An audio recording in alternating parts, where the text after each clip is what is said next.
will be the first time a sitting president graces the stage of a late-night talk show, and while it's certain that TV history will be made tonight, how this will bode for presidential history is anybody's guess. Our third story, President Obama appearing on The Tonight Show. What one of Jay Leno's rivals thinks of all this in a moment when we're joined by Craig Ferguson. Just one day after AIG CEO Edward Liddy came face-to-face with the House committee wanting some answers, the country's CEO comes face-to-face with the national audience wanting some answers, and although the venue is unconventional, the topic is all too familiar. The president expected to pitch or defend his economic recovery plan, but will he pitch any jokes? But first, the president's warm-up act. After discussing the AIG failure bonus mess, Mr. Leno asked me about perhaps the only man in America who supports those bonuses.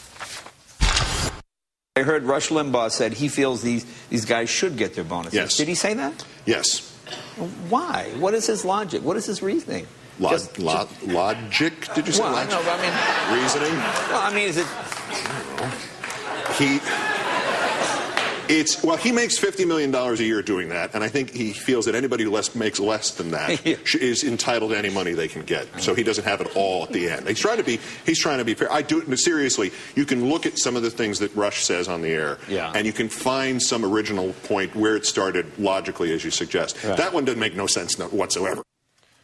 And we showed you that because we can't show any of the Leno interview of Obama yet. Joining me now, somebody who knows a thing or two about late-night talk shows, the host of The Late Late Show, Craig Ferguson, whose first stand-up comedy special, A Wee Bit of Revolution, premieres this Sunday on Comedy Central. The DVD is in stores on March 24th. Good evening, Craig. Good evening, Keith. How are you? I'm fine. May I underscore your credentials on this subject by mentioning the title of your next book? My next book is entitled American on Purpose, which I am. I passed an exam to be an American. What did you do, buddy? I just arrived out. I came out of the womb in the country. That was all that counted here. Hey, you know what? I have to pick you up in one inaccuracy in your introduction to me. Right. I'm not a rival of Jay Leno. Okay. I don't think that Jay Leno would consider me a rival by any stretch of the imagination. All right, but your bona fides on this, as a talk show host and as an American on purpose, what do you think of a sitting president sitting on a talk show? I think it's okay. I'd much rather he'd done Letterman than Leno, though. I mean, Dave's my lead-in. I mean, we'll let it slide this time because we were preempted this week because of the college basketball, but I really think it's an error in judgment. Letterman would have been the way to go. McCain was on Letterman, and and that worked out pretty well, especially when he lied to Dave and went. Remember when he lied to Dave and went back? I kind of remember that because of course when you were the stand-in guest. That's correct. Oh, that was your big break. That was my big break, and it was also Mr. McCain's. Actually, it was Mr. Obama's big break. Yeah, it probably was actually. Yeah. But it seems to me that the brilliance of this, Craig, is, and this is not to disparage Jay, who could easily host a political show every night. Yeah, he's a very bright man. Who knows his stuff left and right. But for the president, this is a golden opportunity to cut out people like me and reporters. Yeah, but I don't know that he should be doing that. You shouldn't be cutting out reporters. I think it's okay for Obama to do the Tonight Show. I'd just be concerned if he does a sketch. Yeah. I think that would be going it too far. Or if he does, Barack walking, and jaywalking thing when he goes in, that ask people thing. I think that would be a mistake. You can go too far. But sitting down with Jay and talking, I think, is nothing wrong with that. I mean, didn't Bush do Deal or No Deal? Yes, he did. Yeah, so I don't think we need worry about the dignity of the presidency just yet. He actually stood there with one of the briefcases. It was very embarrassing. But when a senator criticizes this, like Senator Kyle did this, he should fly back. I mean, for crying out loud, he was out here doing town halls for 2 days. What is wrong with a president communicating with his people, especially if he's getting to do so with people who might not typically be tuning in to his message? Yeah, exactly. I don't think there's any problem with it. I mean, the only thing... Who else was on? Do you know who else was on the show? Because you got to figure Brooks. that... Who? Garth Brooks did a little song at the end. I'd have loved to have been the eighth banana on a sitcom who was the second guest on the Tonight Show that night. And now Corky McGugan. I mean, that would be just fantastic. Corky McGugan's a fine actor, by the way. I don't mean to disparage him. I loved him in Hamlet. Listen, there was, and I'm cheating here because I was watching this. The taping is over. It was done in the building. I'm recording. So you've seen it? Yeah, so I've seen it. Oh, right. And there was the one danger in this. It seemed to be a good repartee. There was a lot of fun back and forth and seriousness, and the crowd was into it, and he was forthright in his answers, but there was one exchange which underscores the one danger in this thing.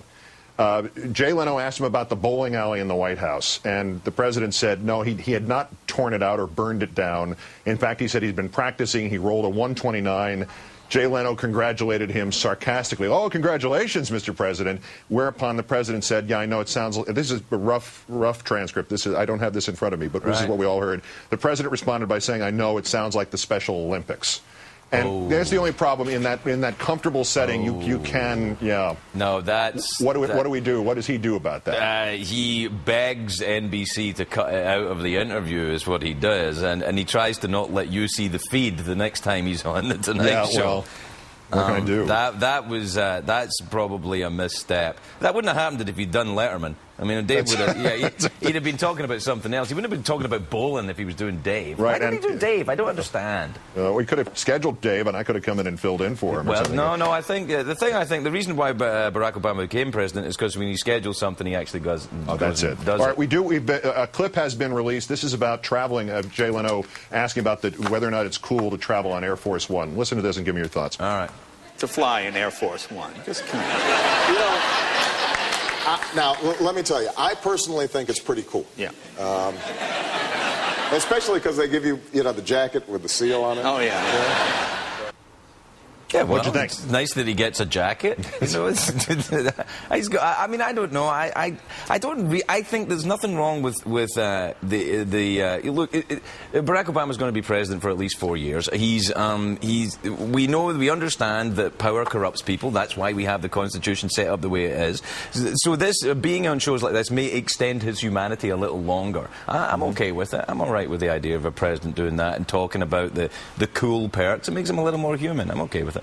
And you'll accept him on the show even if you get him second? No, he has to do Dave before he does me. All right. I absolutely insist. I really don't understand this choice. Craig Ferguson of The Late Late Show on CBS, and an irony of biblical proportions. He's in New York while I'm here in Los Angeles. No, I put it together that way, Keith. Thank you, my friend. Take care. You too. See you later, buddy.